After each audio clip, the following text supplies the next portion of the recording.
Welcome to NCN news. నా పేరు ప్రశాంతి. బులెటిన్లో ముందుగా హెడ్లైన్స్ చూద్దాం. తూర్పు గోదావరి జిల్లా నుంచి రెండవ రోజు 1,09,500 ఫుడ్ ప్యాకెట్లు సిద్ధం. జిల్లా కలెక్టర్ పి. ప్రశాంతి.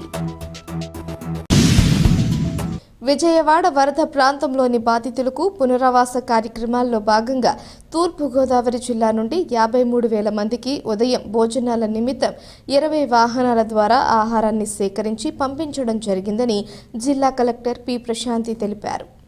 ఈ దాతృత్వ కార్యక్రమంలో Rajahmundry municipal corporation, Rajahmundry RDO, పౌర సరఫరాలు జిల్లా సహాయ అధికారి, జిల్లా గ్రామీణాభివృద్ధి అధికారి, పరిశ్రమలు, వైద్య ఆరోగ్యం, పాఠశాల విద్య, ఇంటర్మీడియట్ విద్య, రెవెన్యూ, దేవాదాయ తదితర శాఖల అధికారులు పాల్గొని సేకరణ ప్రక్రియను పర్యవేక్షించడం జరిగిందని తెలిపారు. రెండవ రోజు కూడా విజయవాడకు ఆహారం, త్రాగునీరు, బ్రెడ్, పాలు, బిస్కెట్లను దాతలు, కాంట్రాక్టర్లు, వివిధ అసోసియేషన్ ప్రతినిధులు, స్వచ్ఛంద సంస్థలు, విద్యా సంస్థల సహకారంతో పంపించడం జరిగిందన్నారు. Joint collector S. Chinnaramudu, revenue, పౌర సరఫరాల ఇతర శాఖల అధికారులు చొరవ తీసుకుని సేకరించడం జరిగిందన్నారు.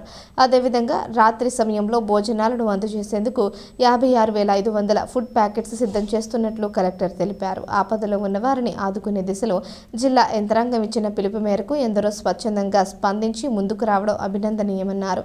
జిల్లా వ్యాప్తంగా ఆహారాన్ని పంపించే క్రమంలో జిల్లా స్థాయి అధికారుల నుంచి క్షేత్రస్థాయి సిబ్బంది వరకు ప్రతి ఒక్కరూ భాగస్వామ్యం జరిగిందన్నారు.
Okay.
Ya,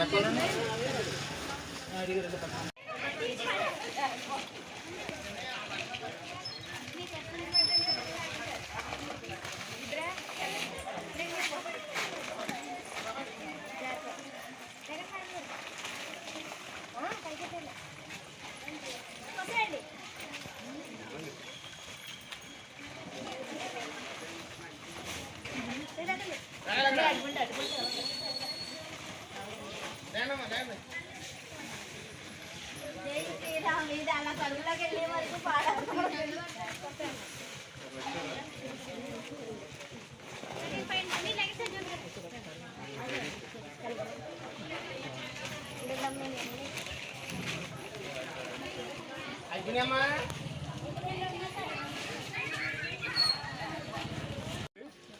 గత 4 రోజుల నుంచి విజయవాడ పరిసర ప్రాంతాల్లో అధిక వర్షము వరద ప్రాంతంతో ముంచెత్తు ఉంది. ఆ విషయం మన అందరూ తెలిసిందే.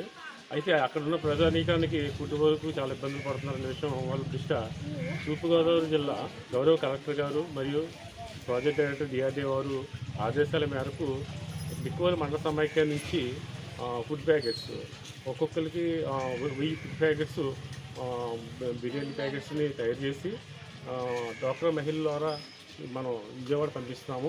ఇదే రకంగా అనపర్తి మండలం నుంచి ఒక 1000 ప్యాకెట్లు, రంగంపేట నుంచి 1000 ప్యాకెట్లు, రాజానగర్ నుంచి 1000 ప్యాకెట్లు, సీతానగర్ నుంచి 1000 ప్యాకెట్లు ఇవన్నీ కూడాను రాజమండ్రి సబ్ కలెక్టర్ ఆఫీస్ పంపిస్తాము. అక్కడి నుంచి ఒక వెహికల్ ద్వారా విజయవాడ చేరవేస్తాము.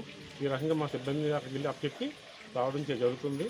ఇవి గౌరవ కలెక్టర్ గారి ఆదేశాలు, ప్రాజెక్ట్ డైరెక్టర్ వారి ఆదేశాలతోటి మా మండల సమైక్య ప్రయత్నం చేస్తున్నాము.